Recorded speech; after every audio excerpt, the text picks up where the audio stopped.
All right, you all, it's time for our afternoon presenter. Her name is Julie Bowman. Most of you all know her already. She's done our compliance for several years and really trying to keep us compliant. So I'm not going to read a bio, but her bio is in the notebook. So if you want to read a bio or if you need her for some assistance, please give her a call. Okay. So without further ado, here's Julie Bowman. Let's give her a hand as she come up. All right, good afternoon, everybody. Can everybody hear me? Good. Let's see if I put that out of my way so I don't knock it over. Welcome to Mid-South's annual corporate compliance training or corporate compliance issues and updates for the year 2012. I know you hear it every year, but I'm going to tell you guys, corporate compliance is more important today than it has ever been. And I want to start by asking you, before we go any further, what do y'all think corporate compliance is all about? Anybody?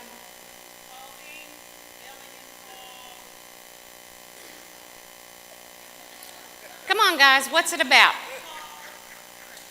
What do you think it's about?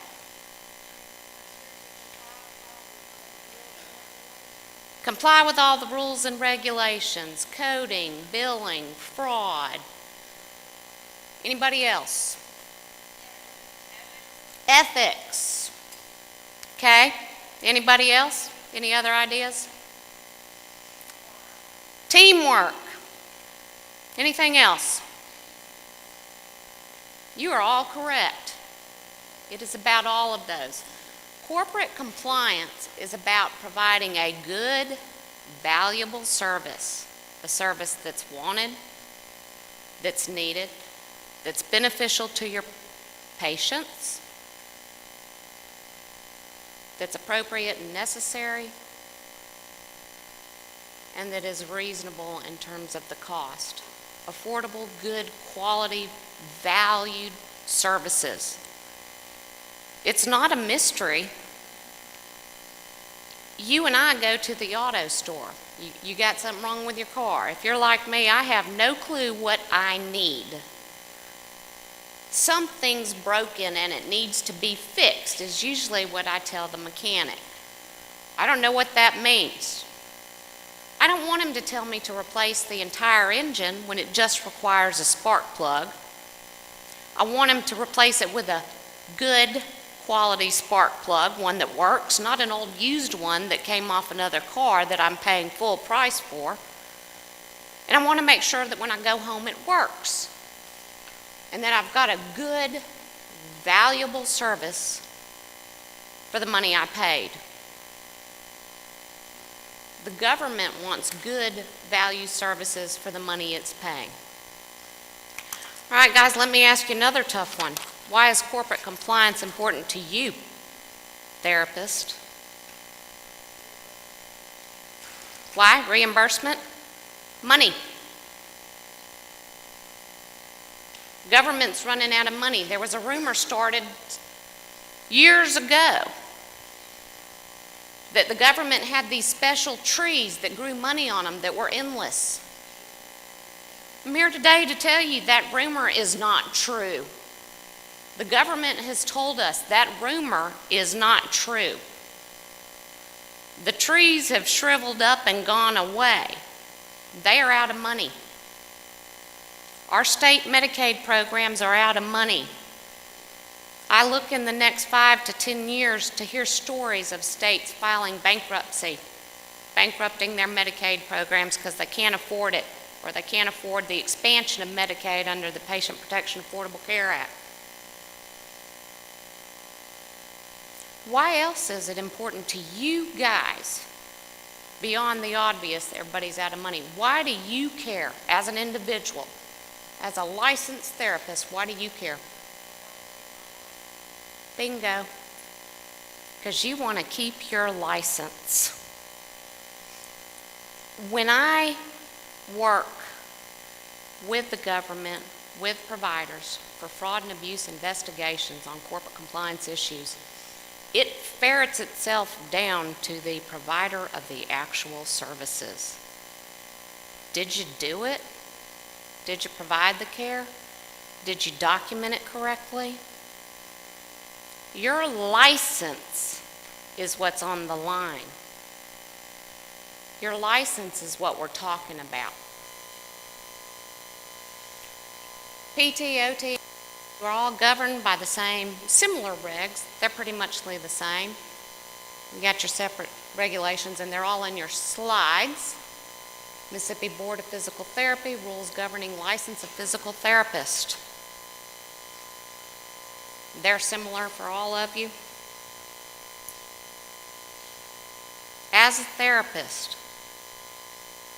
your license is on the line, and in order to ensure the highest degree of professional conduct by those engaged in offering therapy services, it's the purpose of the regs to provide and impose disciplinary sanctions, whether those are criminal or civil, against persons who do not meet or adhere to these regulations.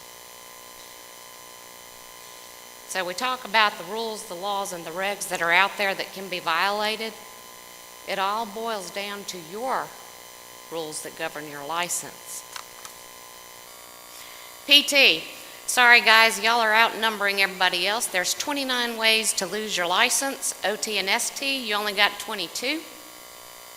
But I assure you, 23 through 29 will be added to your regs soon. But in a nutshell, I'm going to start with number 1. There's 1. I know it says 6 here, but if you look over to ST and OT, I've tried to combine them all, but I'm going to summarize them in these. Number 1, negligent. Negligent provision of service in the performance of your service is grounds for losing your license. Number 4, I'm just summarizing some of those that I think are pertinent for y'all. If you are convicted of a crime related to the provision of your service through misstatements, falsification, dishonesty, that's grounds to lose your license. And these are kind of all encompassing, so 1 can actually be grounds for other provisions. Number 6, engaging in or permitting the performance of unacceptable service personally or by others working under your supervision due to deliberate or negligent acts, or acts or failure to act, regardless of whether or not there are actual damages or harm to a person, or monetary damages. 15, failing to inform clients of the fact that the client no longer needs the services or professional assistance of the licensee. You guys are in the trenches. You guys are treating these patients. You guys are the ones charged with knowing what services they need or don't need.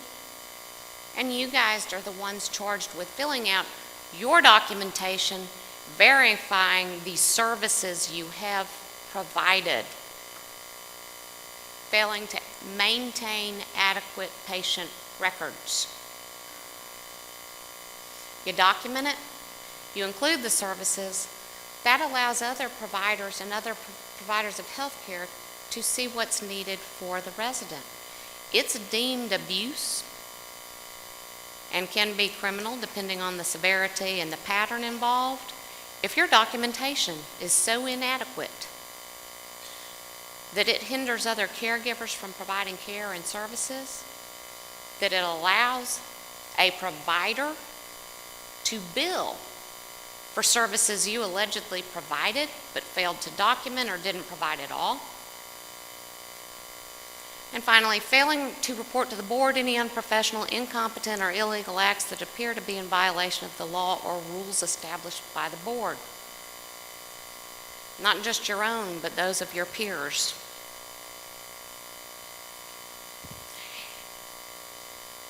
So why does it matter?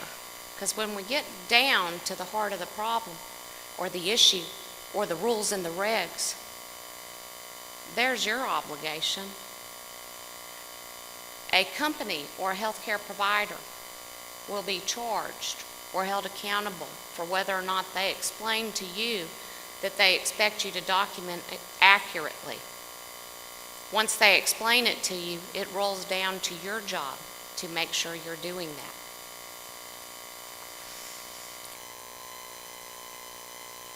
Same for all of you, PT, STOT. They're there, they're in your slides if you want to reference them, and there's your site if you want to pull up your own regulations. So, why do you care? If you're not in compliance with the state and federal laws, you could lose your job, your license, and your livelihood. And I want you to look around the room, guys. A sign of the times, I will tell you that 1 to 5 of you in the next 5 years will have an issue with your license.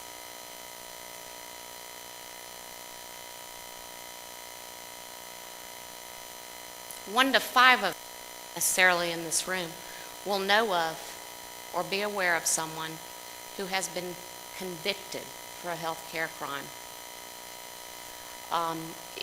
It's broad, it's all-encompassing with the government's regulations and their initiatives and what they are doing.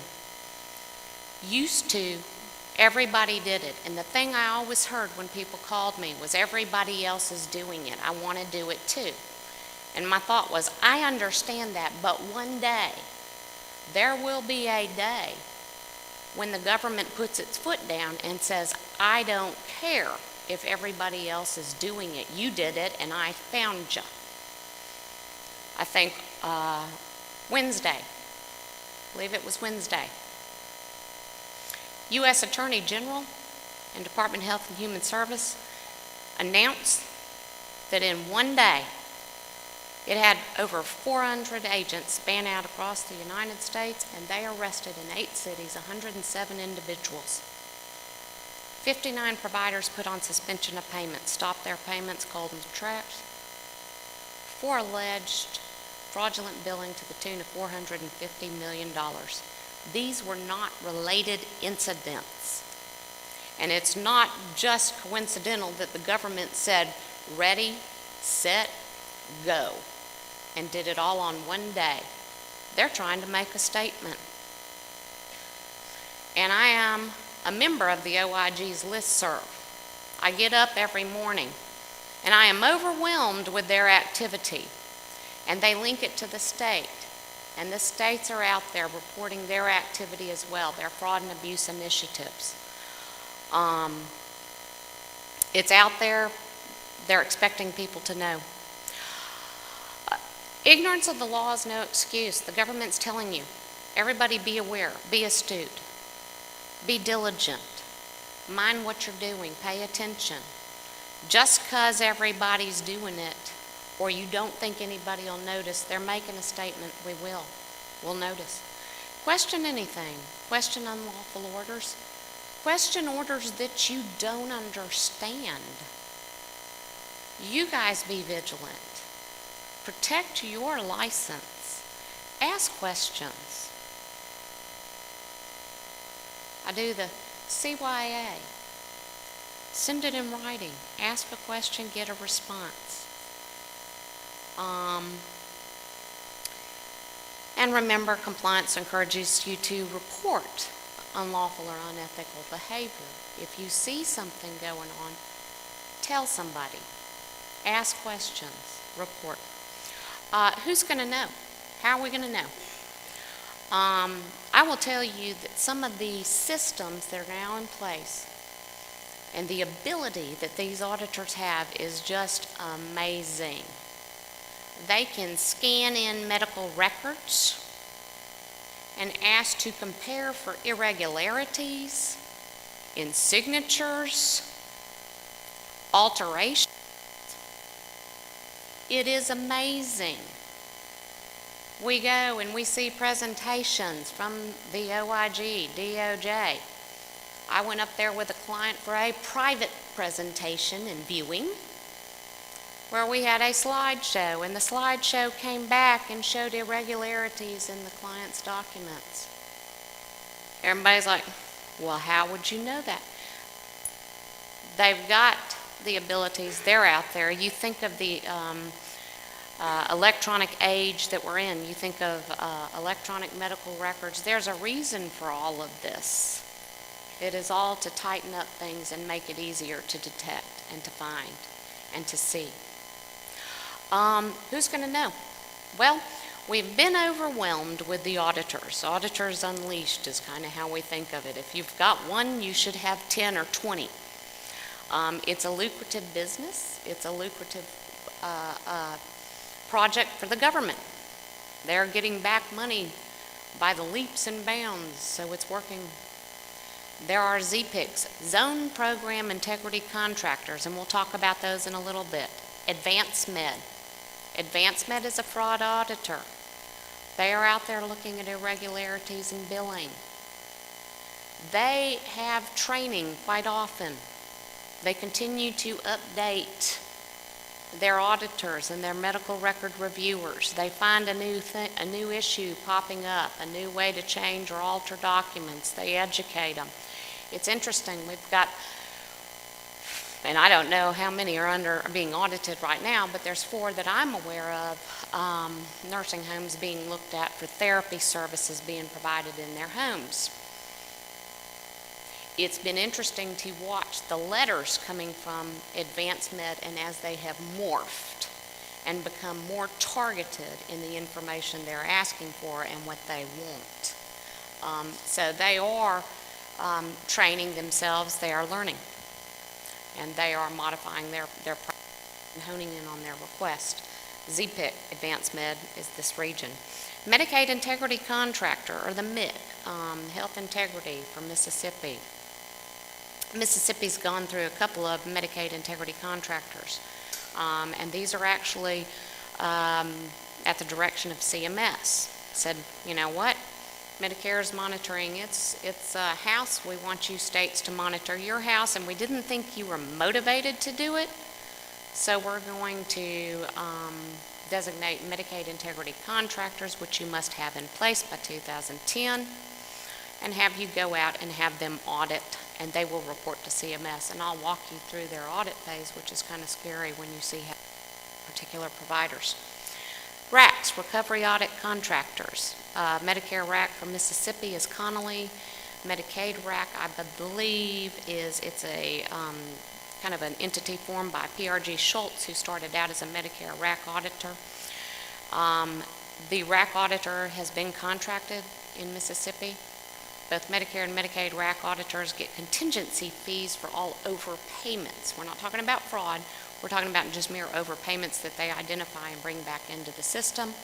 Medicaid is doing its training right now to roll out the Medicaid Integrity Contractor that will start, we're told, any day now, any week. My theory, Medicaid Integrity Contractors for Medicaid, or Medicaid RAC contractors, were created under the Patient Protection Affordable Care Act, and personal thought is maybe the states will wait to see if the U.S. Supreme Court overturns provisions of PPACA before they start them. But they tell us they're not waiting on that. MAC, which is your Medicare contractor, used to be the intermediary, but is now the MAC, Medicare Administration Contractor. HEAT Task Force is a task force that involves Department of Justice, Department of Health and Human Service, OIG, FBI, states, state agencies. It is a joint task force. This is where we're hearing of them going out and taking down or arresting 107 people in one day. They're able to do this because they have developed these task forces that are all working together simultaneously. It's no longer the theory that Medicaid's over here and nobody knows what anybody's doing in between. They're working together. There are 8 cities that they have located, the HEAT Task Force have located in. Baton Rouge is one of them. Baton Rouge was involved in the takedown that occurred earlier this week. And I believe they arrested there some of the community mental health center workers. There were some therapists involved in the takedown that occurred this week, doctors, nurses, whatnot.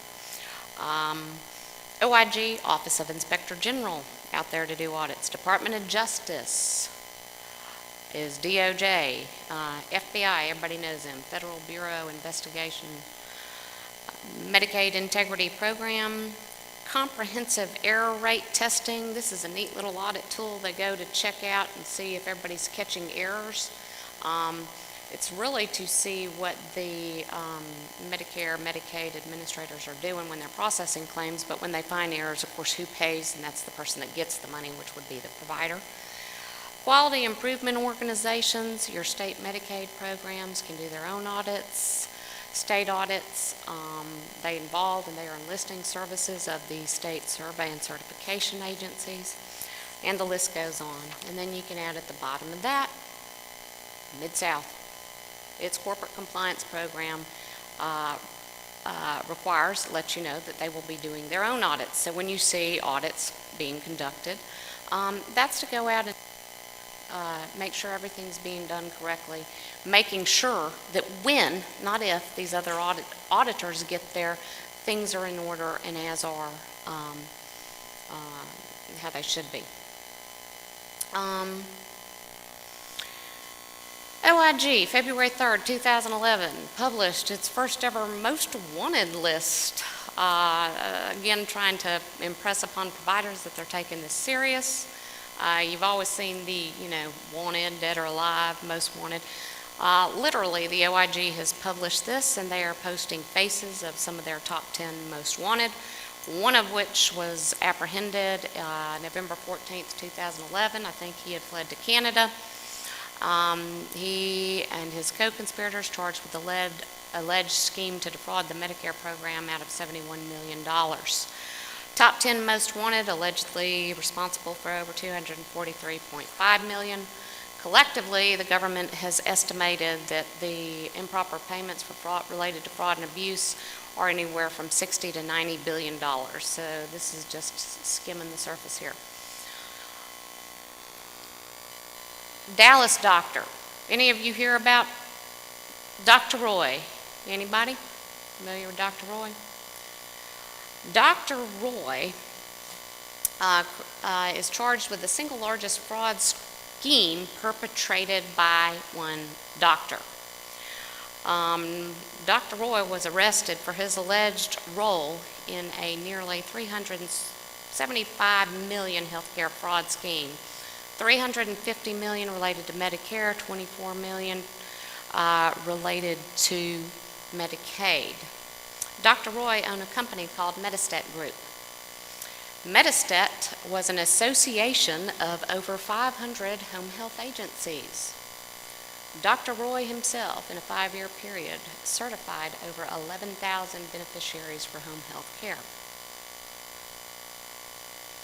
Basically, Dr. Roy sat there and signed the certificates of medical necessity for those members in his association, 500 home health agencies.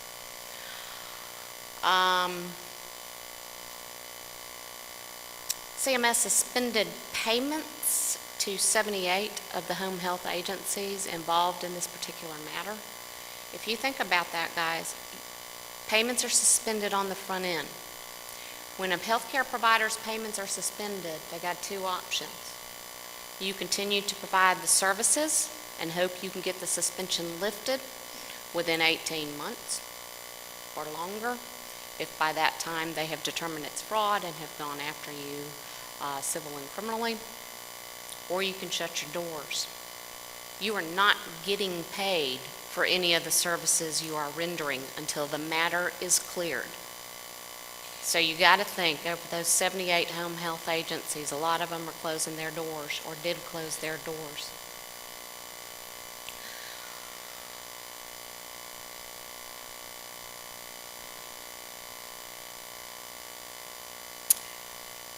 They attribute this and the ability to get Dr. Roy to their new fraud detection tools, greater abilities to identify the kind of sophisticated fraud schemes that previously could have escaped scrutiny. Of course, Dr. Roy showed up on their meter screen going, "Hello, Dr. Roy has now certified more Medicare beneficiaries than any other physician or group in the United States." Now, a red flag. George Hauser. Anybody heard about this? Anybody? George Dillon Hauser, a gentleman 63 years of age, and his wife. He married a pretty young thing, 46 years old, a little younger than him, and he wanted to keep her happy. George Hauser and his wife owned 3 nursing homes with about 300 nursing home beds. George Hauser and his wife billed Medicare for approximately $32.9 million for services rendered to those residents in the skilled nursing home. Key words: it is a skilled nursing home, which requires you to provide skilled nursing services, room and board, other necessities to care for the residents. While they had billed Medicare for these services, the state kept going in and repeatedly found that there was foul odors in there. The washer machines, washer and dryers did not work. They were constantly bouncing checks for payroll for vendors. There was no certainty that the vendors were going to be able to provide the services because they weren't getting paid. A lot of the employees, despite their own checks bouncing, were going out and were bringing food in to feed the residents. They didn't have necessary supplies, diapers, those kind of things to care for them. They shut down the 3 homes. Went after George Hauser and his wife. His wife entered a plea. She would not testify against her husband. However, she did agree to tell him where the money went and help ferret out the dollars long been spent. While those residents were lying in those rooms without sufficient services, AC units breaking, dirty clothes, filth, George Hauser managed to buy his ex-wife a house for $1.4 million. His wife got a stipend, her allowance $100,000 coming directly out of the money from the nursing homes. They drove the Mercedes-Benz, and they provided what the government said was in essence worthless services, or services that were so bad that they amounted to nothing, that they weren't to be paid for. This is the first time, and it came out in April 2012, that an individual has been convicted for allegedly providing worthless, not no services, but worthless services.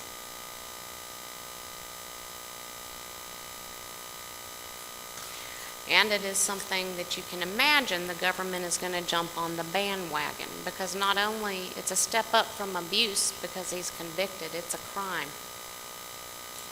And Mr. Hauser, looking at maybe 20 years in jail. The $350,000 is just for your criminal penalties. They'll go probably after civil penalties to the extent they can find or ferret out any of the dollars, which would typically be $32 million, treble that plus $10,000 or whatever for each improper claim. Then he's got some other matters with the IRS to take care of. December 8, 2011, owner of a fraudulent Miami area mental health care company, CMHC, was sentenced to 35 years, and 2 of the other owners 35. I think one actually got 7.5 and 50 years, which 50 years is the largest sentencing for a healthcare fraud, for their roles in orchestrating a $205 million Medicare fraud scheme. This is actually a company called American Therapeutic Corporation, which actively billed for mental health services that were either not medically necessary or not provided at all. This particular company went out and actively recruited to assisted living facilities, halfway houses, and patient brokers for their patients paid them a kickback in exchange for letting them have their patients come over to the community mental health center and play games all day. It's the first CMHC investigation under the HEAT initiative to lead to an indictment. A lot going on with the CMHCs. They're a little troubled right now. They are going after them. In fact, I think those in Baton Rouge with this week were related to some of the community mental health center services. It's apparently a very easy service for people to go out, recruit people off the streets, bring them in, and allegedly provide mental health services to them when they are not, in fact, doing so. But in turn, they tend to bill the government for that. There's more. It's a daily issue. I'm not going to read each one of these. They're in your slides, and you can read them again and again every day. The government is going after, the government is making examples. This was a Brooklyn physical therapist pleaded guilty for his role in $11.9 million fraud scheme. Physical therapy services were not performed and were not medically necessary. In addition, he had people working for him that were not qualified, were not actual physical therapists, which he had basically providing the services and then was billing for himself. A couple other key ones. Owner and vice president of a clinic purported to specialize in physical and occupational therapy, sentenced to prison, 151 months and 108 months. In this particular case, the owner instructed her staff to create false documents and to add those documents to medical files to make it appear as if they had actually provided the services. And I'm going to tell you, this is how it comes out when the government is done with their investigation. In reality, what I see, what happens is there's an audit. And somebody can't find the documents or the records, or they didn't get completed. And so there's that tendency to fill them in because you need to submit them to whatever agency that's wanting to verify the actual records. In the government's view, you've just created the documents. Unless you can show somehow that the document existed prior to the audit and was in place. This is usually the language that it comes out when they send their press release.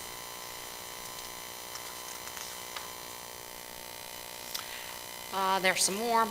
It's all your colleagues out there, physical therapists. They are targeting physical therapy. They found that 43% of therapy services provided in adult daycare lacked supervision. What happens as a result of the report that comes out? The government says, let's target outpatient therapy claims in high utilization areas for further. If we find somebody's using therapy a lot, let's take a look at it. And let me tell you, you guys are under the gun. We're going to talk about it later on, but what the government is saying is that therapy has somehow grown exponentially over the last couple of years, such that they've decided to take a real hard look at it. Okay? Fraud and abuse enforcement statistics from 2011, just some ideas to show you where the government is. They expect recoveries of $5.2 billion, 627 to come from audits, just regular audits, 4.6 billion to come from investigations, 19.8 from legislative and other cost-saving actions, 723 criminal actions reported for fiscal year 2011, 328 civil, and 2,662 individuals excluded from participating in federal health care program.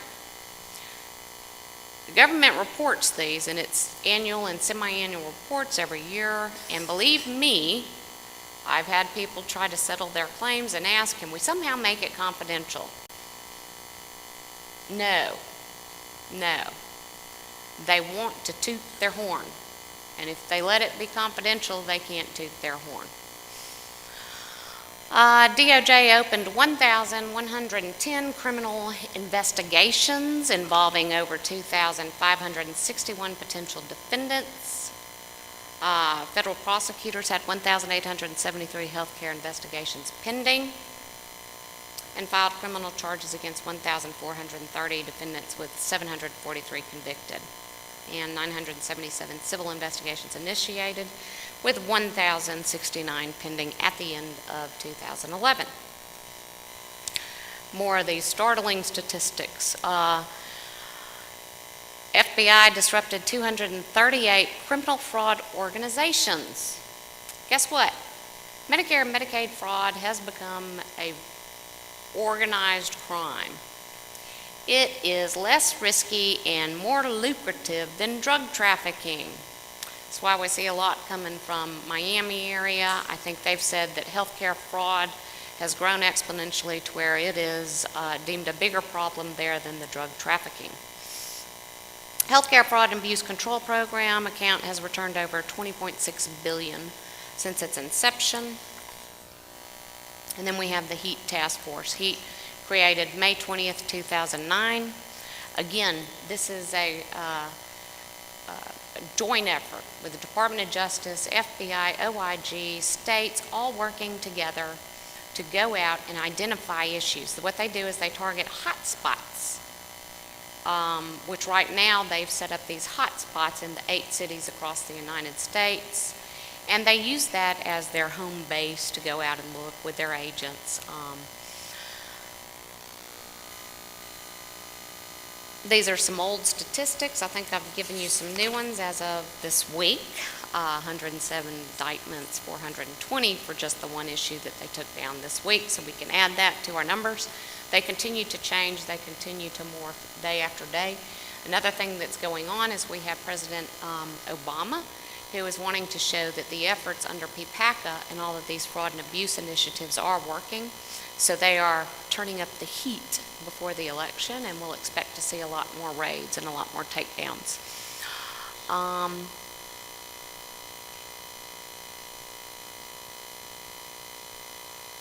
So,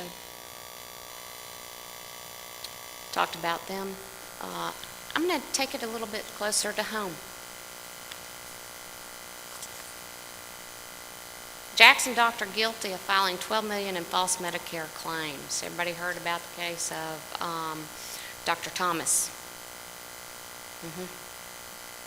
Central Mississippi Physical Medical Group claimed to provide physical therapy services to Medicare and Medicaid beneficiary. Services were not supervised or provided by licensed individuals. She is looking at over 125 years in jail and possible $2.5 million in fines, as well as forfeiture of over $2.1 million in cash. These things are not just in Miami, Tampa, Baton Rouge. We're hitting home and we are seeing this here. I cannot tell you how many people this year have come to my office and told me something's the matter. They've gotten a letter about their license. They've gotten a letter from Medicaid suspending payments to their organization. They've received notice when they went to get credentialed at a hospital that they're not going to credential them. They look into it and they find that there's information out on the National Practitioners Database, which alleges some issues that they've done that they haven't even known about because they haven't got the letter yet. It is happening in Mississippi. These investigations are occurring. We've had one of those just this week. We are referring to criminal attorneys. A lot of it's a foregone conclusion, and it's too late. Dr. Mira Shadiva, and I don't know if I pronounced her name correctly, Brittany Mukowski, and Monica Weeks. Everybody's heard about the cancer clinic, Rose Cancer Center. providing chemotherapy to the patients. Wanted to make some extra money. Who's going to get hurt? They diluted the chemotherapy meds. You order chemotherapy for 5, you provide it to 10, and you bill for 10.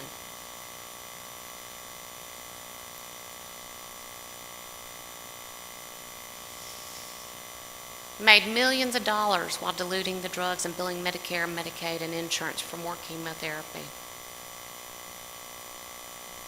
$15 million during the alleged scheme.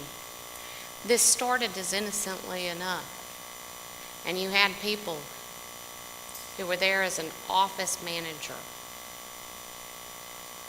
or a clerk who were willing to allow it to go on because they were making money. And as they were willing to allow it to go on, it escalated. Businessman Ray Shoemaker, Lee Garner, they face life imprisonment after guilty verdicts in a kickback scheme. One of the individuals involved, Chandler, turned over as the state's witness, verified. They claimed that the individuals paying kickbacks in order to utilize nurse hirings from their company. Violation of the Kickback Act. Could get 145 years in prison. So, to take it closer to home, it is here, it is people, it's people we know. These are people that our kids are going to school with, whose parents are out there. And they're in our community, and they're pillars of the community that you never think it would happen. And I'm here to tell you, it just does. Nobody means for it to happen. Nobody means for this to get out of control, but it does. I have sat on the floor with a client with her head in my lap as she cried. And I said, there is nothing I can do for you. You need a criminal attorney. It is hard. And you look, and this was a simple piece of paper with a physician's name on it who didn't want to come sign the documents. So he allowed them to cut and paste and affix his name on their documents. He knew about it. They knew about it. Nobody thought it was wrong because he said, go ahead. It doesn't matter if the services were good or not. It was done.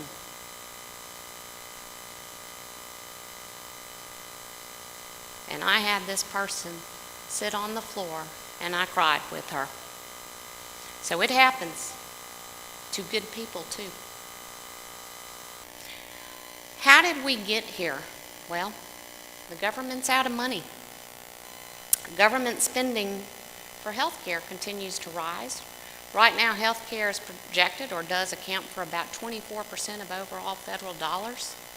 That will continue to rise as we encounter the baby boomers, as we encounter people who can no longer afford their care because they've overspent or they haven't planned for retirement. How many of you are secure in your retirement? How many of you are prepared to quit working and pay for your health care?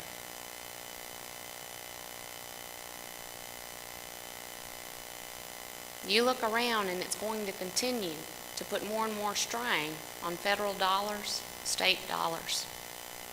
Baby boomers going to more than double in the next 20 years. It's a common slide. I use it, I think about it, I'm like, take that out, it's getting old. I just went to a session 2 weeks ago. It's all the same information. It's out there, it's scary. Out of money. Medicare expenditures expected to increase at rates faster than workers' earnings or the economy overall.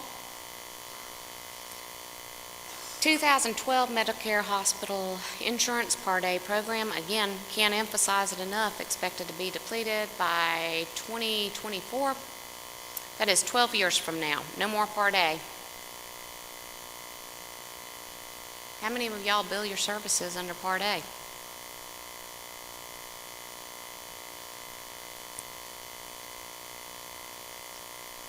There's no going to pay. Who's going to hire you? What's going to be there when you get there? Social Security expected to be depleted by 2037. That's 24 years from now. 25 years.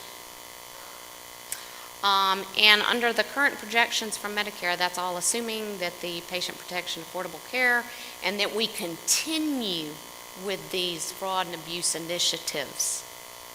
Without them, we're looking at shorter time periods. So,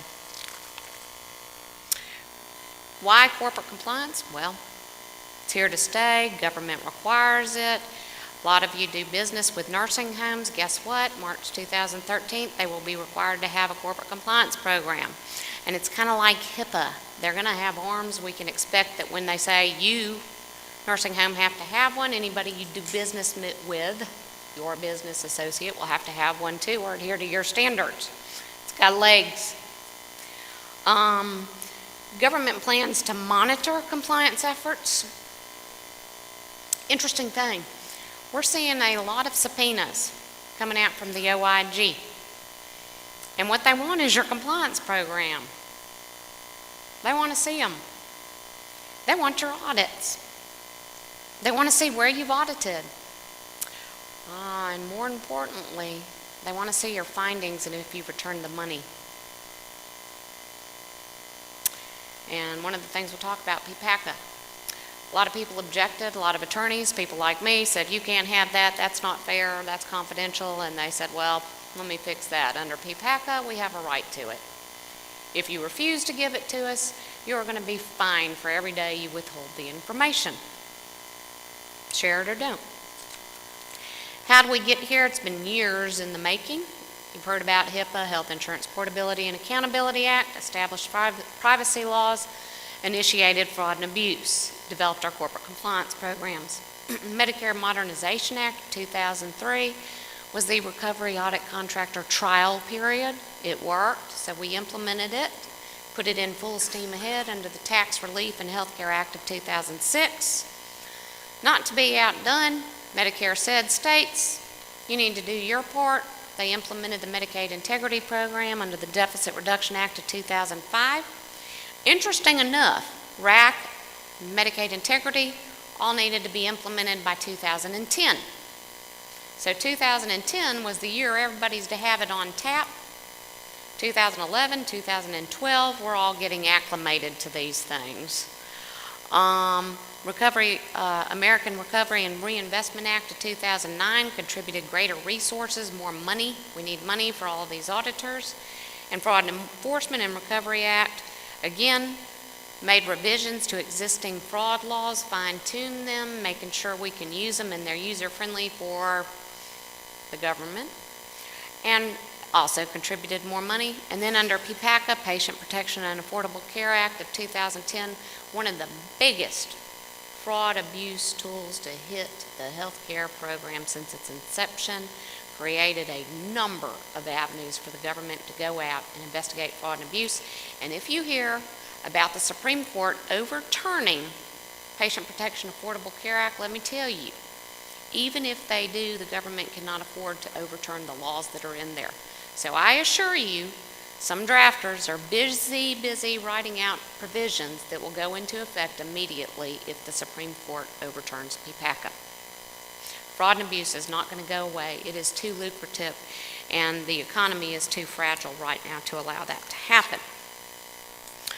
Again, they're estimating 60 to 90 billion attributed to fraud each year. Under those, some of the things from PPACA, overpayments need to be returned within 60 days when you identify them. You go out, you realize you didn't document it, it wasn't supported, whatever reason it was billed.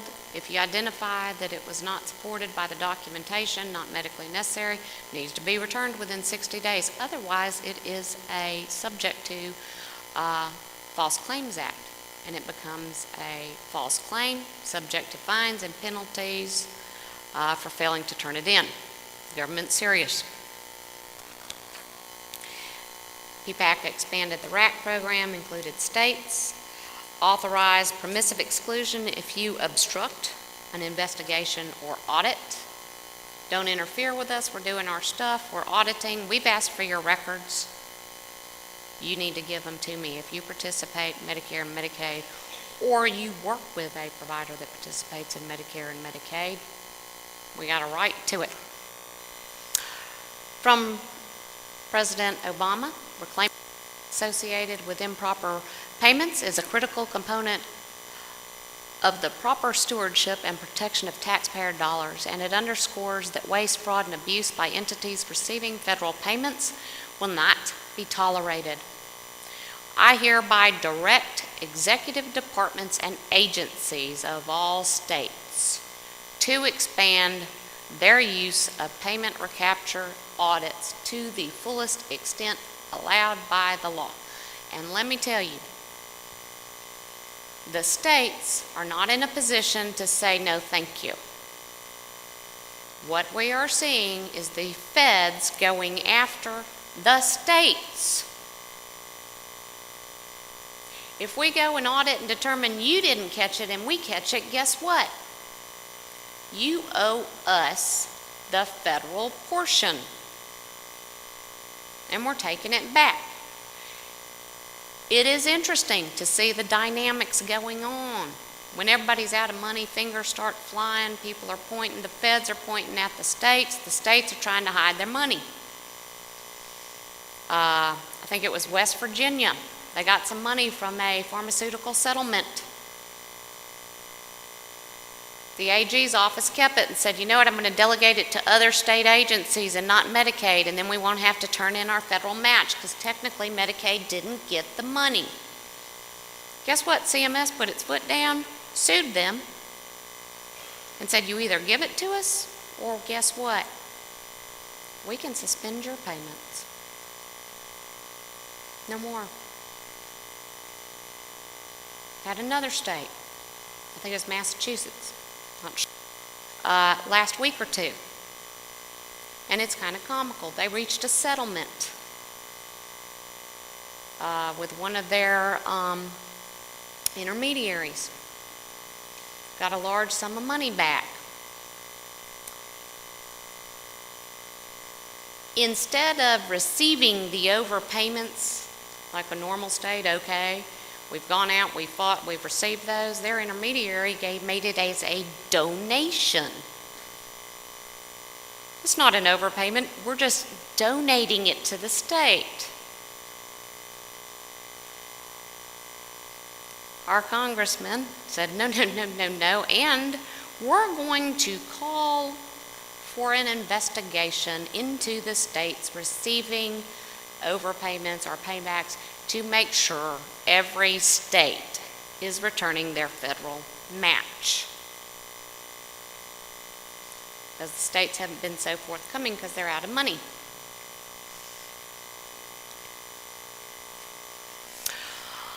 Just to give you an idea of where we are on improper payment amounts from 2004 to 2011, if you see why they're saying the sky has fallen, Medicare and Medicaid are those bottom blocks, blue and gold. $52 billion in improper payments of our federal agencies. You see where we're going? That is the most activity. And if they can knock that out, the others are just a drop in the bucket.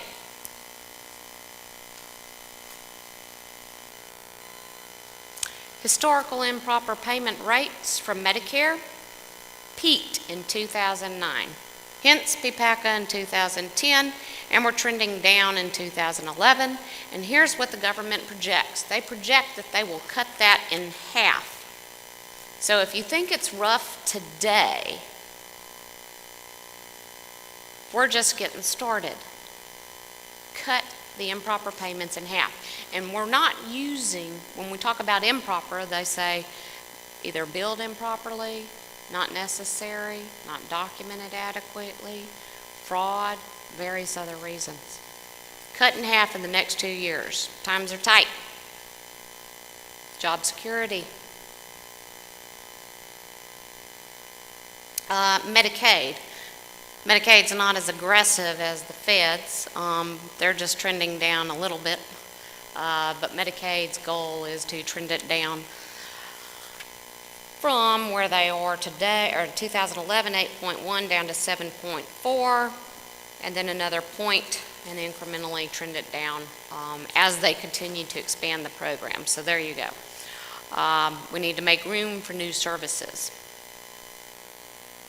So there we are. Suspensions, I had mentioned those, suspension of payment pending an investigation. It's one of the things brought about by PPACA. This is a scary tool.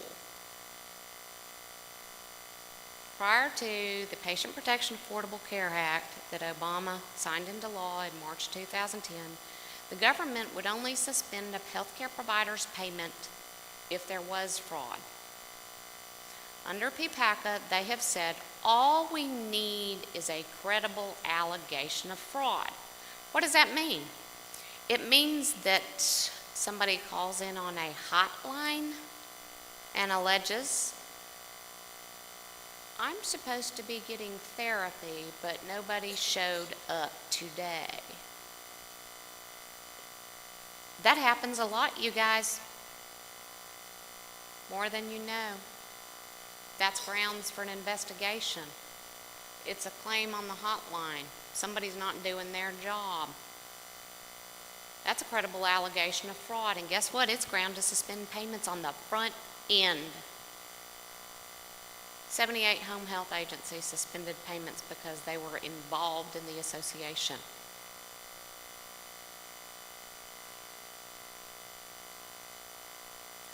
I am aware of 2 nursing homes in the state of Mississippi whose payments have been suspended.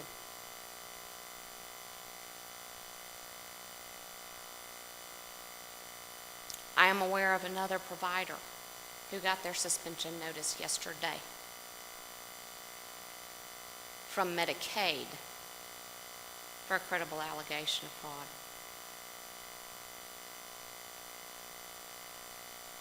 There will be others.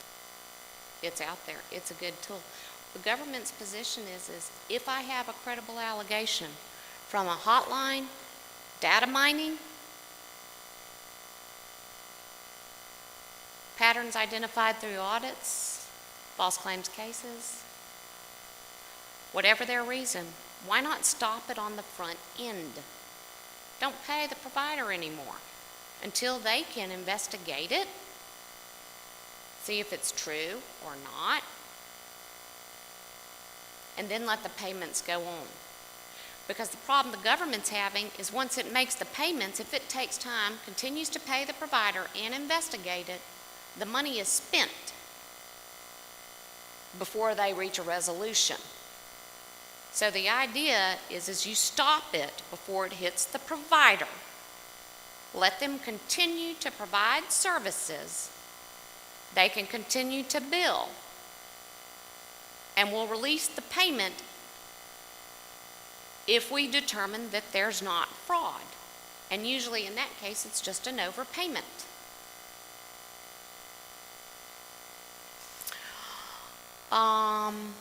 In the investigation, the suspension will continue for at least 180 days after initiation, unless you can dispute it right away and immediately, and we know how astute the government is and Johnny on the spot, and they are getting these day by day, so it will take some time. They can continue to get extensions until up to 18 months, and in that 18 months, they will either initiate an action, which means they've confirmed it, and you don't get the payments, or they've cleared it. So it's painful, and more importantly to you guys, again, back to why do you care? Because healthcare providers are going to be thinning out. Money's going to get tight.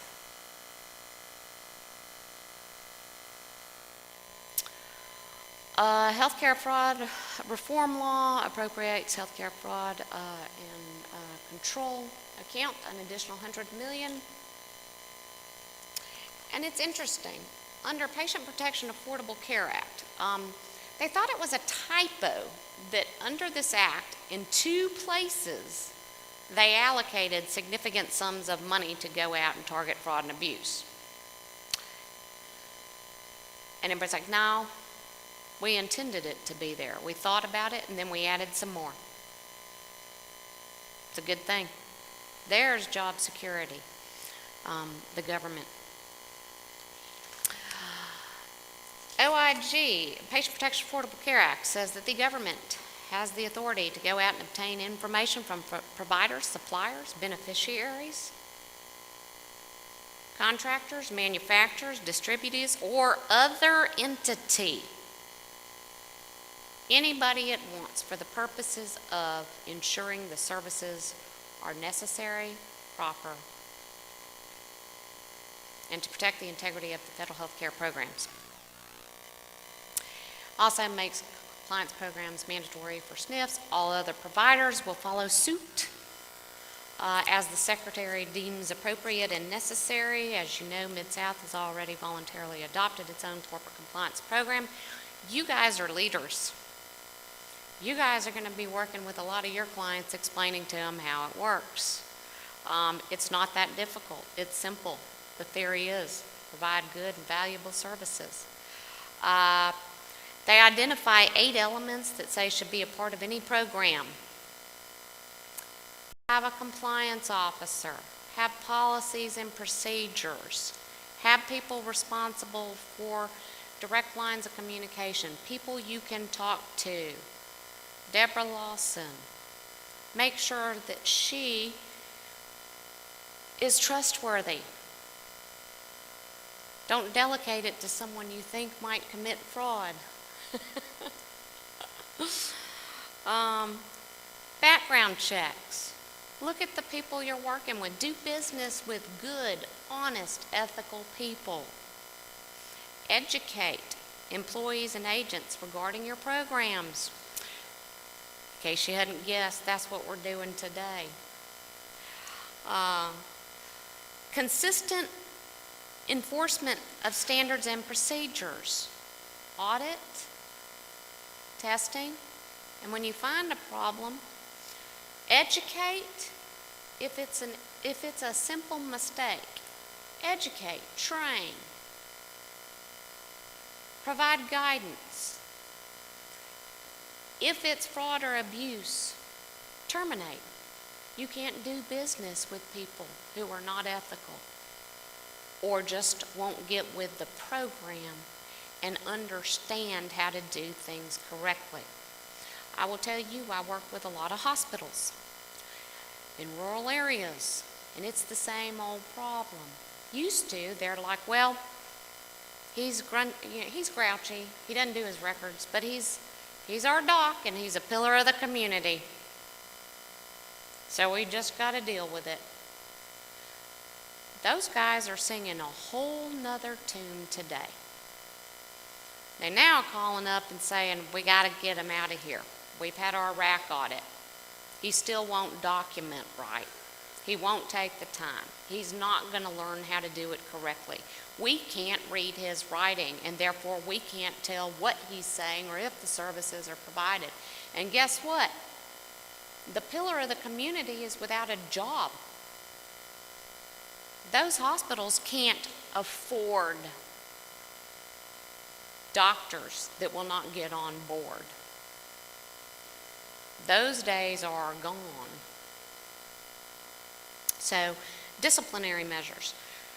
Reasonable steps and respond appropriately to an event to prevent similar occurrences. Identify it, correct it, See that it doesn't occur again. Take steps. If people need more education, provide it. If you need a little one-on-one training because you don't understand. And you guys, work with one another. You know, you are the caregivers. You understand. Work with one another. Work with those new therapists that don't understand it all. Help them. It's a joint effort. I think as somebody said, it's working together. So do that. Part of the things to respond appropriately, if there's a problem, and if there is an issue, and if something is found, and it is because it is a falsifying of medical records, inappropriate documentation, inadequate, such that it is to the point that it is a pattern that lies on the border of being fraudulent or abusive, it will be reported to your licensing board.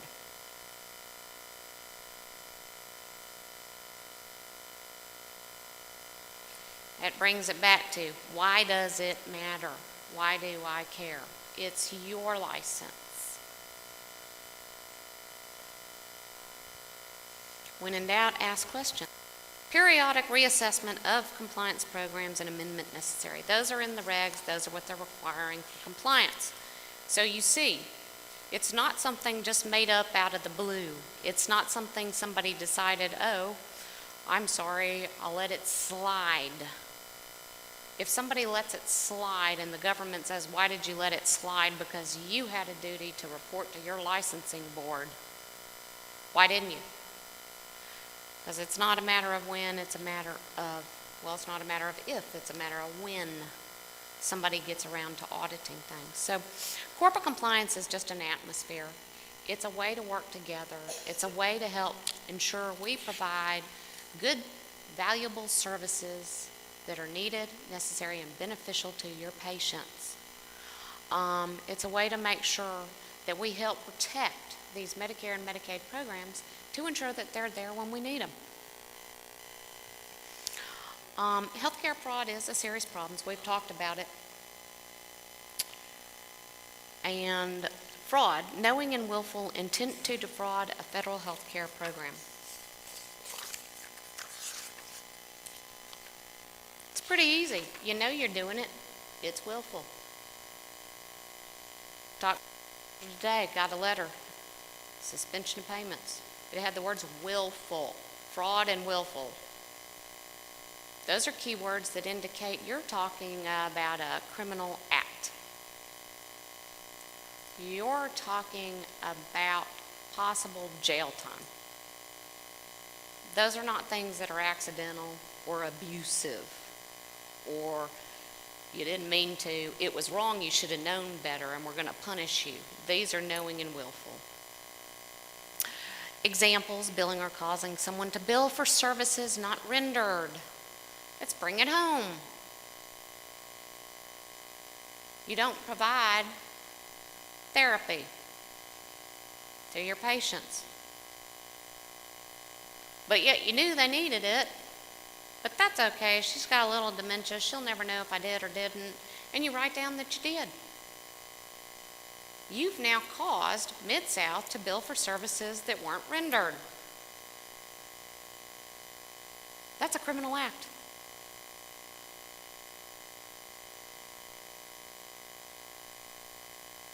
Purposely misrepresenting medical necessity, signing or falsifying blank records or certification form, bundling, double billing, use of incorrect or invalid numbers, selling or sharing Medicare health and insurance information, falsifying information. Again, falsifying information.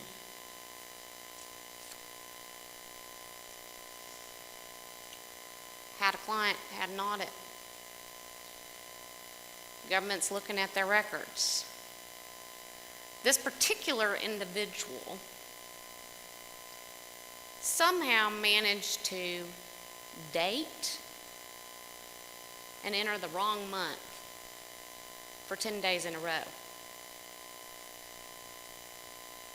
The government wants to know, how did you go 10 days entering the wrong month but the correct day? What that indicated to them was that this person did not do their documentation on the day of the services, but they sat down and entered it all on one day and did not backdate it or show other appropriate designations or explanations. What the government says is we have to assume you didn't do it and you just sat down and filled out your documentation in a documentation party because they had asked for the records. Falsifying information is what they're looking at. And again, you can see how it happens. Abuse, unknown or unintentional conduct, conduct inconsistent with sound medical or business practices or that fails to meet professionally recognized standards of care, results in unnecessary cost to a healthcare program. Not knowing, not willful, just failing to meet professionally recognized standards of care. Abusive conduct is excessive billing, routinely filing duplicate claims, inappropriate or incorrect information on cost reports or other documentation, inadequate or worthless services, overutilization of services consistently when not medically necessary, not rendering services for the full time that you are billing for or that you are documenting that you are billing for. Again, you cutting off the service you're providing, somebody's paying for the full 15 minutes, they're entitled to the full 15 minutes. They don't want to pay for the used spark plug or the half of the spark plug. They want all of it. Providing services to people that do not need or want it just to get paid. If they don't want it, you can't make them. It's a right. Do they need it? Will they benefit from it? Will a hospice patient benefit from therapy?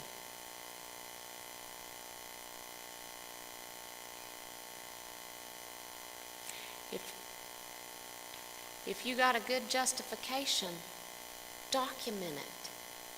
Be transparent, guys.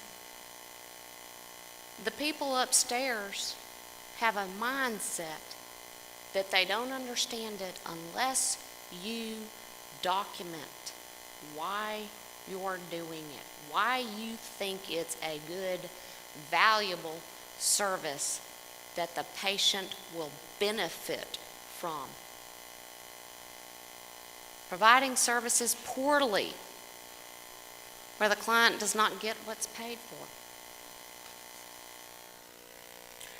There is a whole gamut of laws out there to address this, and they are in your binder. They are in your corporate compliance program. They are spelled out. They are pretty clear. There are criminal and there are civil laws, and if there's one, there's 5, there's 10. A lot of these laws existed on the books before and applied uniformly to everybody. Government thought that it was necessary to put the words health care in front of them. Healthcare fraud, false statements relating to healthcare matters, obstruction of a criminal investigation of a healthcare fraud offenses.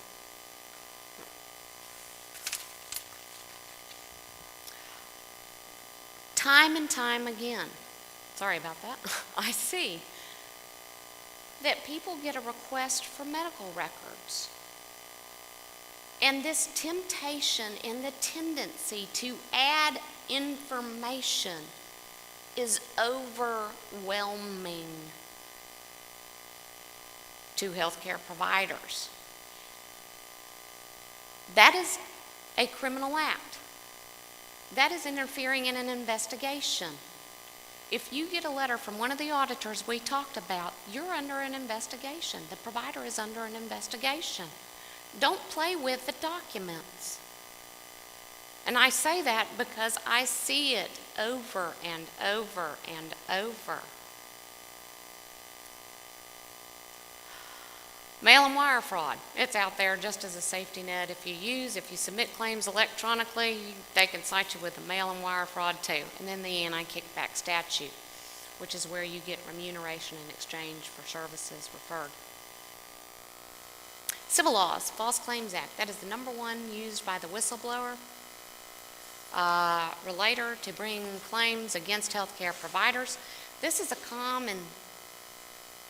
a big deal now. We have seen, used to we had the era of med-mal crisis and our plaintiffs' attorneys were suing everybody for negligence, malpractice. Well, guess what? They've now learned that when you sue the healthcare provider for negligent care, they got to give a lot of that money to Medicare and Medicaid, so they don't bring it home anymore. Used to, they did. That was way back when the money grew on the trees. So now they've realized I can file a key tam action under the False Claims Act, file my complaint, let the government do the work, and I get to collect some of the proceeds. And I don't have to share it with the government, but I get part of those proceeds. Yeah. Copay and deductible. When a person has to pay a copay and a deductible, but if you routinely accept your patients and say, don't worry about it. Don't worry. Example, provider says, if you come in and get this community mental health service, don't worry about paying copay deductible, don't worry about paying anything out of pocket, we'll just bill Medicare.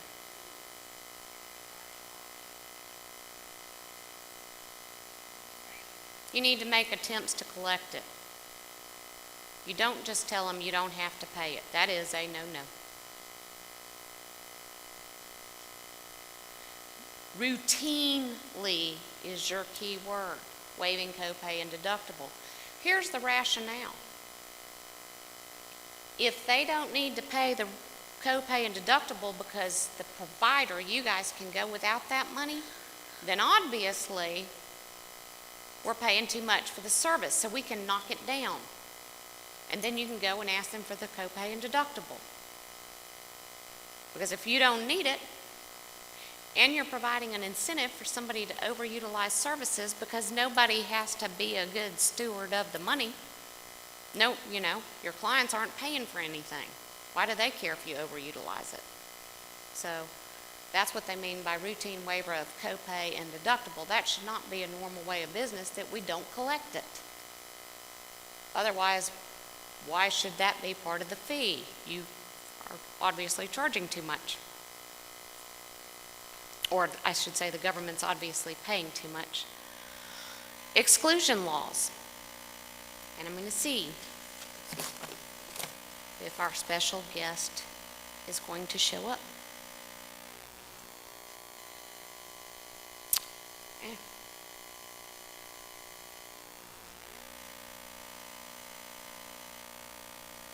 My name is Geetha Kavetti, and I am an attorney with the Office of the Inspector General. Our office is often asked to define exclusion. What does it mean? How does it impact my business? What is the impact on my employees? I'm going to answer these questions and more for you today. So what is exclusion? Exclusion is when the IG prevents an individual or entity from participating in Medicare, Medicaid, and other federal health care programs. But the question is, what does this actually mean in practice? What is the practical effect of exclusion? Exclusion means that no program payments will be made for items or services furnished, ordered, or prescribed by the excluded individual or entity. For example, a home health care agency can't employ or contract with an excluded home health care aide, or they may have to pay back all of the federal health care payments associated with the work of that aide. Nobody wants that to happen. The federal health care programs will not pay for any items ordered or prescribed by an excluded physician. For example, if an excluded physician orders a series of tests at a hospital for a federally insured patient, the hospital cannot receive reimbursement for any of the tests ordered by the physician unless the hospital can show that it did not know or have any reason to know about the exclusion. How does exclusion impact an individual's employment at a healthcare entity? Well, no one can submit claims to a federal healthcare program for items or services furnished by an excluded individual. Essentially, exclusion extensively narrows an individual's employment options with entities that receive federal health care payments. The question is, what can an excluded individual do in a healthcare setting? Excluded individuals can work in non-federal health care program payment settings or provide care to non-federal health care program beneficiaries. Also, there are some non-patient care employment options which wouldn't give rise to liability, such as facilities management or graphic design services. Now that we have covered the basics, let's move on to the two types of exclusion, mandatory and permissive. In certain circumstances, the IG is required to exclude individuals and entities, such as when an individual or entity is convicted of a program-related crime or patient abuse and neglect, or if an individual is convicted of a felony relating to controlled substances, or obviously a felony relating to healthcare fraud. These are mandatory exclusions. Permissive exclusions are discretionary. The IG may choose to exclude individuals or entities under 16 different statutory authorities, such as when an individual lies on an enrollment application for certain misdemeanor convictions, or the loss of a state license to practice, for failure to repay healthcare education loans, and failure to provide quality care. In fact, just about anyone can be excluded, from licensed clinicians to unlicensed personnel, such as administrators, billers, and secretaries. The IG may also exclude corporate entities and officers. So how long does an exclusion last? While the length varies depending upon the case and the basis for the exclusion. The term is generally for a set period of time, except that the period is indefinite for exclusions based on licensure actions. The minimum period for a mandatory exclusion is for a term of 5 years. At the end of an exclusion term, reinstatement is not automatic. An individual must apply for reinstatement and must receive notice from the OIG that reinstatement has been granted. There are a number of resources related to the topics I have covered today available to you on the exclusion page of the OIG website. The resources on our website make it easy for you to protect yourself from the consequences of exclusion. All right, thought you could use a break from me. OIG's website is a good tool too if you ever want to go and look at it. I think I've got the website listed a little bit later on, but it's a good explanation and it provides a good overview, and it's pretty much consistent with what you're hearing today. What is fraud? What is abuse? What are your sources of fraud and abuse investigations? Or how's somebody going to know what you're doing?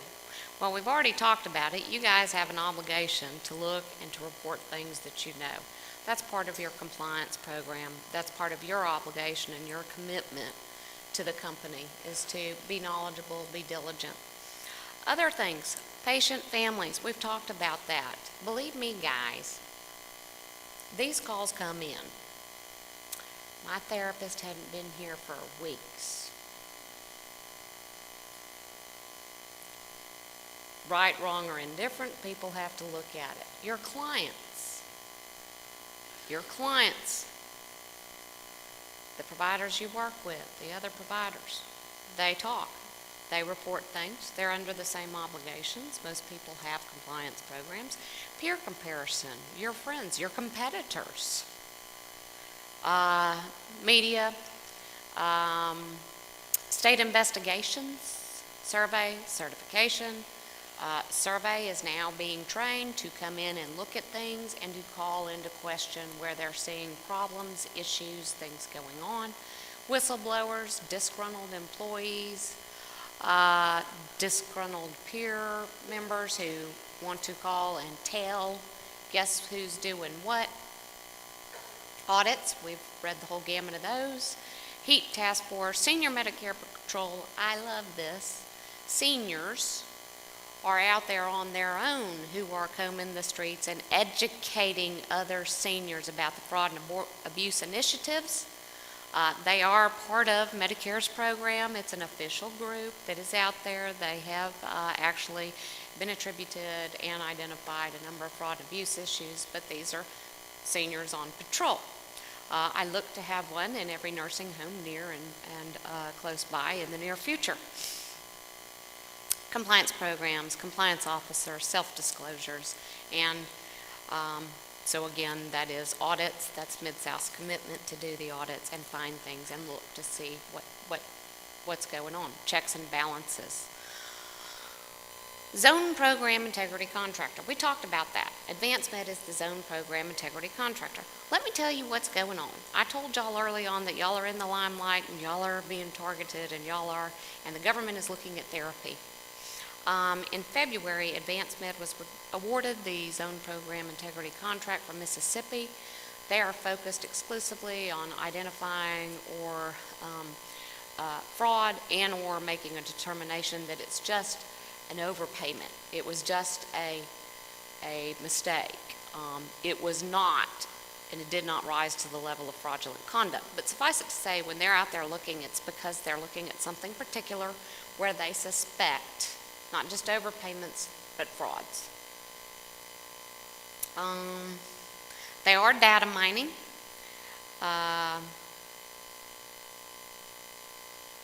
They are looking at peaks, ebbs, and flows. They have a lot of flexibility in their reviews. Some of the triggers are billing patterns, high utilization of service items, high cost service items, lack of documentation with claims, like where they're getting a lot of providers and they go out and do an audit and they find that there's not that much meat to their documentation, not enough to determine what's going on. Third-party complaints, referrals from other auditors, such as the RAC auditor, Recovery Audit Contractor, who's looking at overpayments. They find a problem, they kick it up. Medicaid, it finds a problem, it'll kick it over to its own Medicaid contractor, which is the MIC. Advanced Med, in particular, is targeting therapy. It's an issue. It's not that it just all of a sudden came out there. There's a reason. Let me tell you. OIG was looking into questionable billing practices by SNFs. What they found was there was a high utilization of ultra-high therapy rugs and SNFs. That number had more than doubled in a 2-year period. They were twice as high on average than other rugs. And let's see, here's your chart, you can look at it. They actually went out and audited a number of SNFs for questionable billing practices, one of which included hospices and hospices in SNFs, and the other was therapy. What they found between 2006 and 2008, you look at the ultra-high rug rate. You see that jump? It about doubled. And you look at all other rugs, and they remained about the same or decreased, which indicates people are not using lower-level rugs, but are moving them over to ultra-high, okay? Increased by 90% or $5 billion from 2006 to 2008. For-profit SNFs they found were more likely to be billing in that manner than nonprofit. And they were putting them, routinely placed beneficiaries into higher paying rugs regardless of their care and resource needs, or kept them in Part A stay longer than necessary, meaning they went out and started looking at patterns of where beneficiaries were on therapy for 100 days and then suddenly stopped. What the OIG recommended as a result of this report, which was actually issued in 2010, was that CMS monitor overall payments to SNFs and adjust to rates, change current methods of determining how much therapy is needed to ensure appropriate payments, strengthen monitoring of SNFs that are billing higher paying rugs, follow up on SNFs identified as having questionable billing practices. What the CMS said was right now we can do 1, 3, and 4. So from that audit, they referred over a whole bucket of SNFs to Advanced Med and said start with number 1 and go from there. Number 2, we have yet to see how that's going to play out. We may change the payment structure. You know, they're changing. As it evolves, it's changing again and again. And now I'm going to give you an example of a little case study on a CMS anti-fraud initiative so you can see how it folds out. CMS established a special fraud hotline in 2007 to protect Medicare beneficiaries in South Florida from fraudulent providers of infusion therapy. They just directed the hotline for the infusion therapy. What happened was it was such a great success that in 2009, in 3 counties, I think these are the Chad counties, Miami-Dade, Broward, and Palm Beach. Always seem to have issues out of them, especially during election time. But they decided to open this hotline up in these counties and send the letters to the beneficiaries in their Medicare summary notices, put the hotline, and say, call us. Call us if you question something. ZPICs investigated the calls immediately. As of September 2011, there were 54,514 calls on that hotline in those 3 counties. 835 new fraud investigations, and the ZPIC for that area placed 137 providers on prepayment reviews. Stop the payment, credible allegation of fraud. You see how it's working? It's going to pick up. It's going to get harder and harder. And what we're going to see is the government's going to start limiting and tightening on the purse strings. 54,000 calls on a fraud hotline. They revoked and deactivated 103 provider numbers, requested $58.6 million back in overpayments. That hotline was worth every penny. And I bet that was a drop in the bucket. And it's something we can probably start to see spread out. Okay? And additionally, they seized some of those other bank accounts that they thought the money might fly out the door to Switzerland or somewhere. So, nobody's immune. No one's immune. OIG audited New York Department of Health. And they do this regularly. This is just one of many examples to show you that it's not just providers that are under scrutiny. It's everybody. They audited them. They found that while they were complying with federal requirements, 57 of the 100 claims did not comply with the state regulations because they were incomplete treatment plans, progress notes were not properly recorded, treatment plans not reviewed, treatment plan not completed in timely manners. If it's not timely, how could you bill for it? Services not provided, types of services not documented, resulting in $84 million in recoupment by the federal government. And that would be one of those where the Fed said, guess what, state? You did not do your job. That's on you. We're taking our money back, and you can deal with it how you want. Imagine that happening in Mississippi, and it is not far from happening. Medicaid can and will get audited by the feds at some point when they get around to it. And there you have it. City of Dallas is under a CIA. They were incorrectly billing for their ambulance services, billing for advanced life support services, when in fact those services weren't being rendered. So the City of Dallas has entered into a corporate integrity agreement with the feds. No one's immune. Medicaid integrity contractors. Just a quick picture of how this works with our Medicaid integrity contractor that I told you about earlier that CMS has the states implement that went into effect in 2010. CMS makes a data analysis assignment for review MIC. Says go out and look at this information. Gather the information, identify potential overpayments on an issue. The MIC goes, reports that to CMS and the states. The states review it. The states can duke it out and say, you misunderstood our law. That's not overpayments. That's what we pay. They get that opportunity to fight with CMS over that. MICS and CMS then take what's left that they've agreed on as the overpayments from the issues that they've looked at, and they identify all the providers that are going to be the target of that audit. CMS selects the audit targets. CMS screens that, makes sure that they're not already under review by some other federal agency, and then tells the MIC to go out and contact and conduct the audits, and they go and look at the providers. And then the provider says, I'm going to go talk to the governor because y'all are picking on me.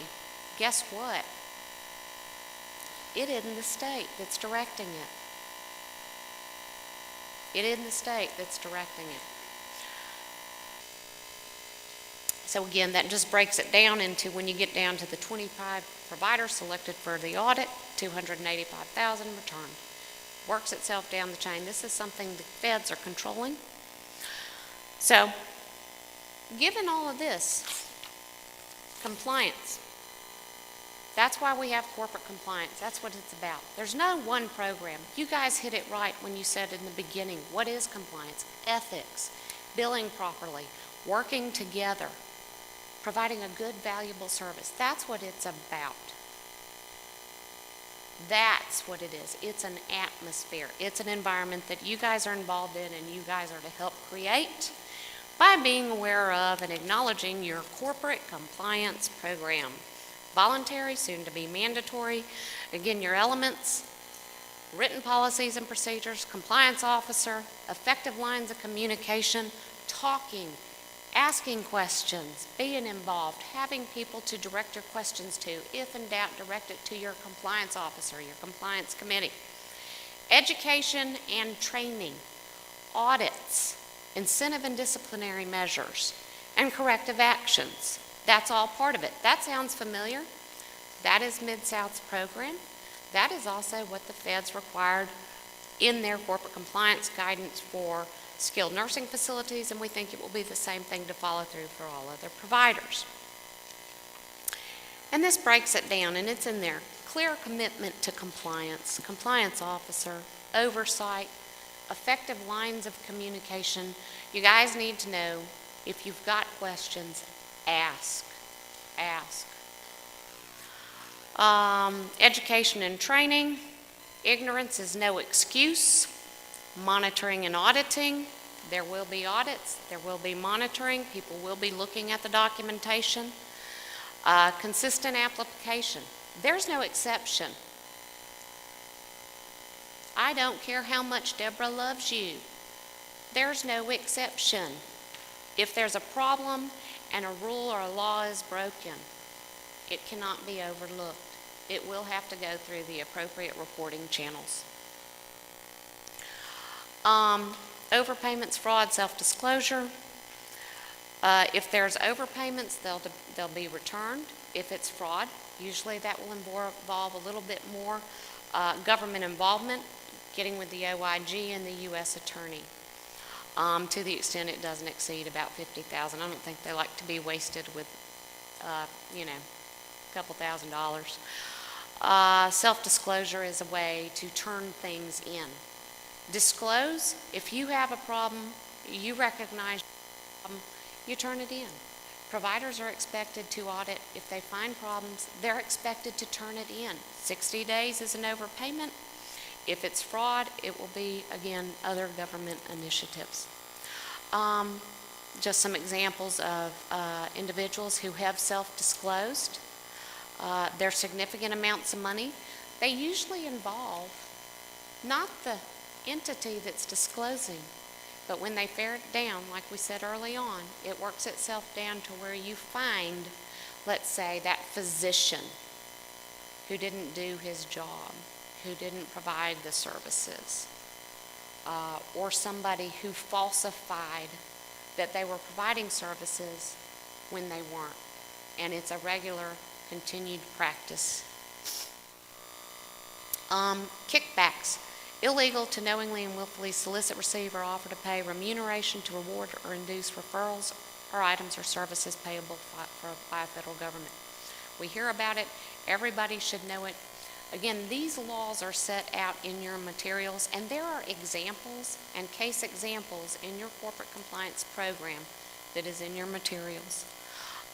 Is one purpose to induce referrals? If so, question it. It's not normal in healthcare to pay for volume or value of referrals. It shouldn't be based upon that. There is an OIG advisory bulletin that says a bright line rule for Medicare and Medicaid providers. You can give trinkets are okay. Cruises are not. Trinkets are okay. Vacations are not. A pin. That's why you see a lot of people, a pin. You used to have your pharmacy companies would come in and take the physicians out to whatever convention. That's not going on anymore. It's not allowed. Accurate coding and billing are important. You guys heard about it early on today. Did you guys go over your job aid tool? It's important. If you don't believe me, I have a word from a friend. Why it's important. Hello, I'm Julie Tatesman, Chief Medical Officer for the U.S. Department of Health and Human Services, Office of Inspector General. Why is proper documentation so important? What can you do to make sure your documentation practices are correct? Proper documentation, both in patients' medical records and in claims, is important for three main reasons: to protect the programs, to protect your patients, and to protect you, the provider. Good documentation is important to protect our programs.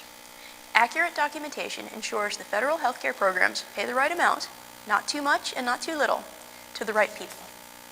Good documentation is important to protect your patients. Good documentation promotes patient safety and quality of care.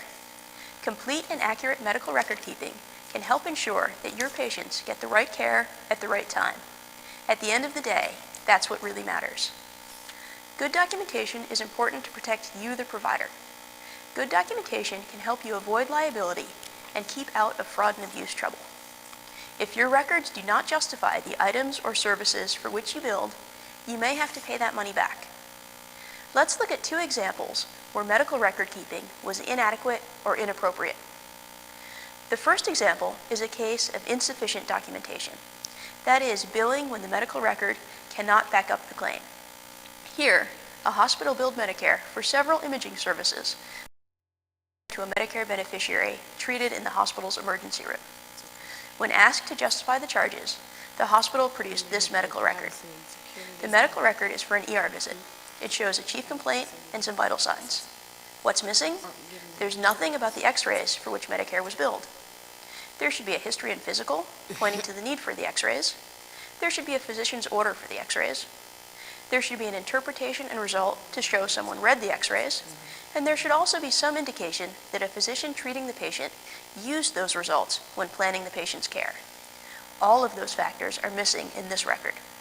When OIG reviews a record like this, We have no way to know whether or not the beneficiary needed x-rays, whether or not the beneficiary actually got the x-rays, and if he did get the x-rays, whether or not anyone bothered to read the x-rays.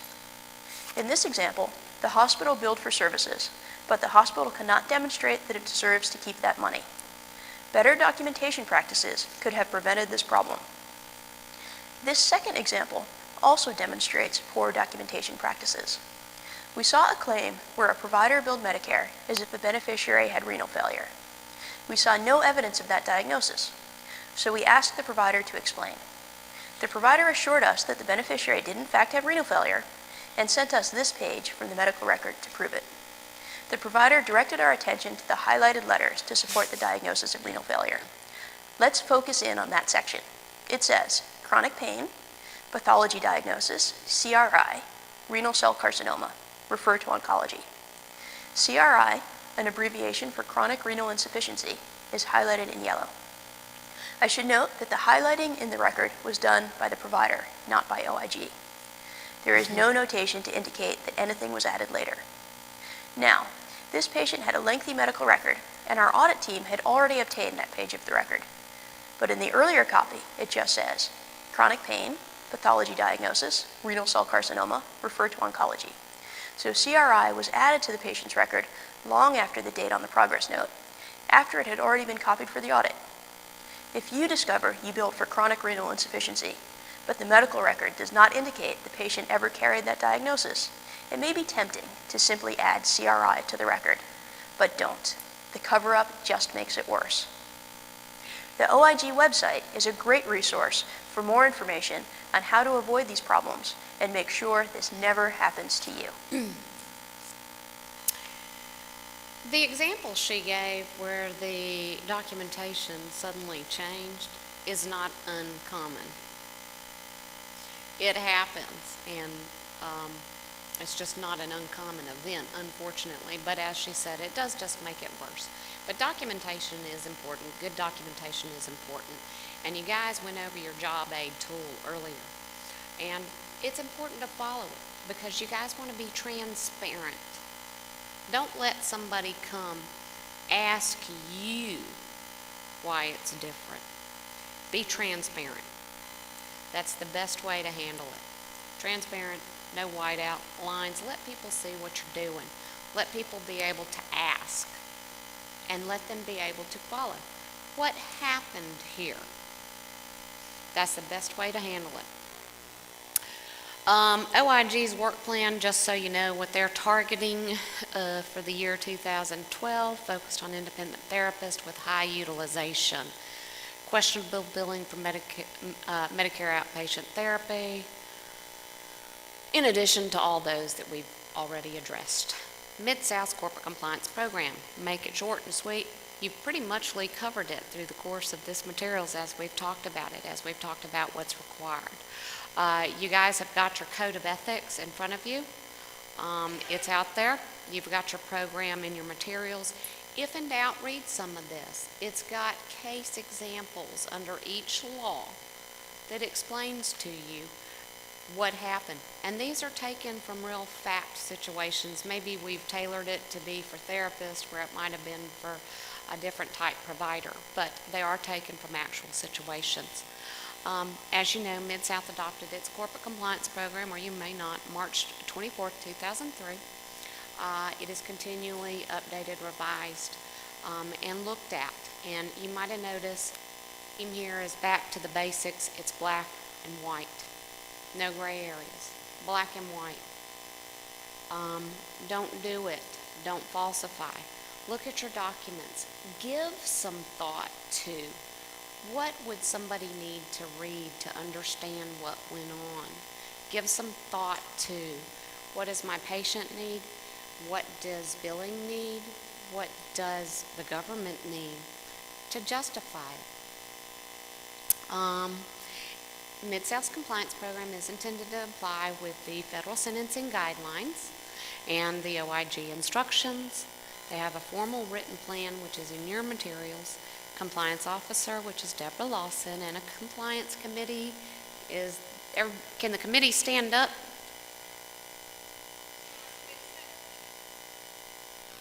Well, I'll call you out. Here they are. If in doubt,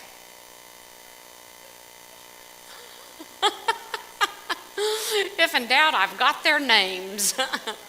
This is a current listing of your compliance committee. There is education and training. That's today, your training. Audits. Know the law, ask questions, report incidences, acknowledge your efforts, and understand Mid-South's Code of Conduct. The company's responsibility is to have you guys here today to provide you resources to make you know that it's okay to ask questions. It's okay to raise issues. There's no retaliation. It's encouraged. There will be anonymity for those of you who ask. If you know of a problem and you report it, they will do their best effort, and that is one of the things that is provided. Mid-South will investigate reports, we'll look into them, we'll determine if they're warranted, not warranted, and deal with them as necessary. And again, we've got your training here. Mid-South does not employ individuals who've been sanctioned or who have been excluded. Corporate Compliance Hotline, this is Mid-South's Corporate Compliance Hotline, and this is the OIG's hotline. And a 2-minute tip on how to call the OIG that they've put out. I don't think it lasts that long. Well, maybe not. I'm Spencer Turnbull, the Heat Initiative Administrator at the Office of Inspector General. Just because your competitor is doing something doesn't mean you can or should. You know the situation. Your competitor is skirting the law, and you know that's wrong. What can you do? Report what you are seeing to 1-800-HHS-TIPS. And here's how to do it online. Go to OIG's homepage and simply click on the big red button in the top corner of the page. That will take you to a site that walks you through submitting your report step by step. And don't worry about whether you are absolutely certain that there's a violation of the law. We'll figure that out. Now, please understand that if you make a report to OIG, we can't give you updates on how the investigation is going. But rest easy, we are on the case. The hotline number and website are the best way to make a report. Both go straight to our Office of Investigations. If you prefer, you can report anonymously. You know the bottom line. Stay on the right side of the law. And we go back to the OIG's most wanted fugitives. You've all got your code of ethical conduct in front of you, and you're encouraged to read it, go through it. I'm not going to walk you through each word because you can read it, and I'm not going to read the slides to you, but you all have it. Does everybody have their code of conduct? Anybody not have their code of conduct? Okay. I want to tell you guys one thing. When you deal with the government, not if, but when you deal with the government, be honest, be truthful. And I want to bring your attention to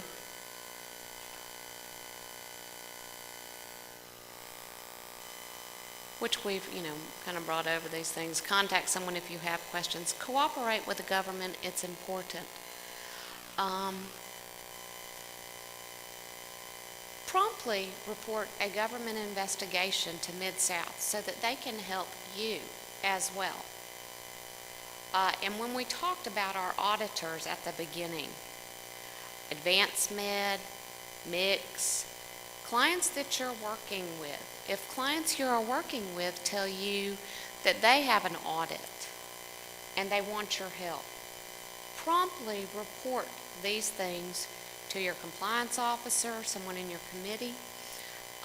Don't just assume somebody else is going to do that. Report it so that they can help you to address it. A lot of times you guys get caught up with your clients and you become a part of your clients. But you need to remember it's a part of the program and it's part of your code of conduct. So ask for help ask for people to get involved with you. And I'll stop telling stories, but I had a gentleman who came to me and said, yeah, I was working with the government. They were such nice people. They flew me up to Washington and got my wife and I a sitter, paid for our sitter for the kids. And I thought, well, that's bizarre. But he said they were nice. And then he laid down an investigation into his practice,